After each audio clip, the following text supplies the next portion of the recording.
হেন জানি যাৰ ইচ্ছা মুখ্য সৰ্বথা যে ভাগৱত ধৰ্ম কোনে কোনে পালন কৰিব পাৰিব? স্ত্ৰী, বাল্য, বৃদ্ধ সমস্তৰে অধিকাৰ। এতিয়া সকলোৱে কিন্তু আজি 1 নম্বৰ, কিন্তু ভাগৱত ধৰ্মৰ বাহিৰে অন্য কোনো স্থানত 1 নম্বৰটো নাপায়। হে ৰাম হেন জানি যাৰ ইচ্ছা মুখ্য সৰ্বথা পৰীক্ষিততে শুনি কৃষ্ণ কথা দিবে চিত্ৰ কৃষ্ণ গুণ নাম কীৰ্তনত কৃষ্ণৰে পাদ পদ্ম স্মৰিবে মনত নাৰায়ণ স্মৰণে পৰম মংগল এই মানে জীৱনৰ জন্মৰ ফল এই অন্তকালে হৰি স্মৰে যিটো ভাগ্যৱন্ত তাহাৰ মহিমা কহি কোনে পাৱে অন্ত যিটো ব্ৰহ্মময় দেখৈ জগতে নিখিল যত পাপ পুণ্য সমস্ত নিবৰ্তিল এই হৰিৰ কথাত তাৰ ৰতি অবিশ্ৰাম সদায় মুখত নেৰৈ ৰাম কৃষ্ণ নাম বলিবায় পূৰ্ব কিনো কহিলা মুনি ইটো কথাই পুৰুষতো নতো শুনি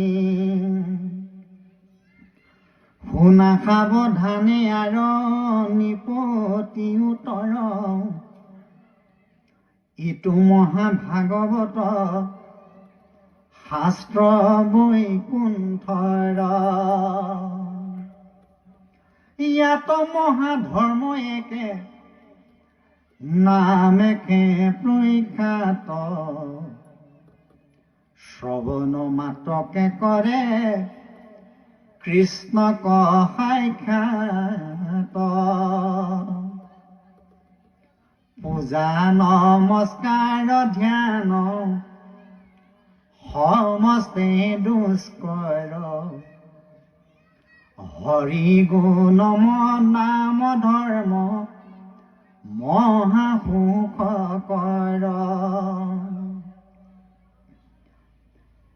স্ত্ৰী বাল্য বৃদ্ধ সমস্তৰে অধিকাৰ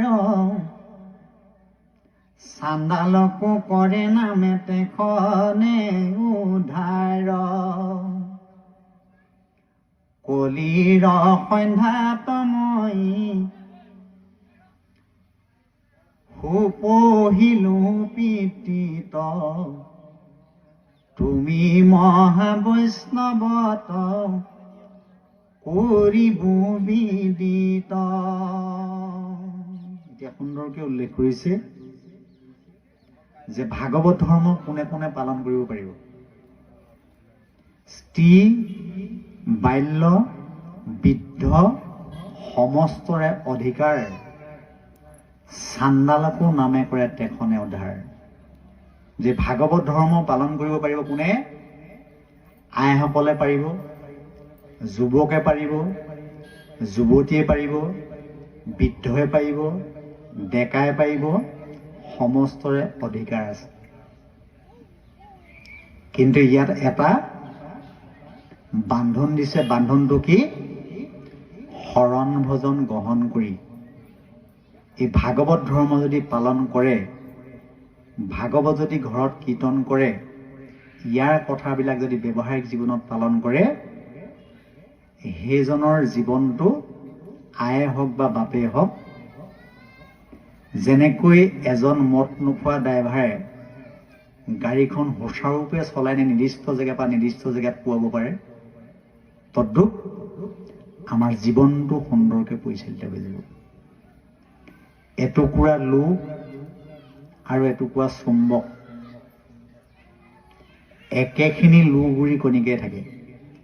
চুম্বকডোখৰত একেখিনি লুগুৰি কণিকাই থাকে। এই লুগুৰি কণিকাখিনি তাক ভালকৈ খজুৱা থাকে, খাজ খাই থাকে। থকাৰ কাৰণে তাৰ নামটো হৈছে চুম্বক। তাক মামৰে সহজে আক্ৰমণ কৰিব নোৱাৰে। আৰু একেখিনি লুগুৰি কণিকাই এডোখৰ লোহাৰত থাকে, আৰু সেই লুগুৰি কণিকাখিনি বিশৃংখলীয়া হৈ থাকে। থকাৰ কাৰণে তাক সহজে মামৰে আক্ৰমণ কৰিব পাৰে। এতিয়া আমাৰ জীৱনটো সুচাৰুৰূপে পৰিচালনা কৰিবলৈ হ'লে আমি এডোখৰ চুম্বকৰ দৰে পৰিণত হ'ব লাগিব। কেনেকৈ? সাধুৰ সংগৰ আশ্ৰমৰ আশ্ৰয় দ্বাৰা। এতিয়া ভাগৱত ধৰ্ম যিসকলে শুনিছে, আনন্দ মনে বিলাইছে, যিসকলে চাফ চিকুণ কৰিছে ধোৱা পখলাৰ পৰা, সেইসকলে কিমান পাব? 100 নম্বৰ। গতিকে জীৱা কহে, জীৱা শুনে, জীৱা আনন্দিত, তিনিৰো সমান ফল শাস্ত্ৰৰ বিদিত। এতিয়া সকলোৱে কিন্তু আজি 100 নম্বৰ। কিন্তু ভাগৱত ধৰ্মৰ বাহিৰে অন্য কোনো স্থানত 100 নম্বৰটো নাপায়।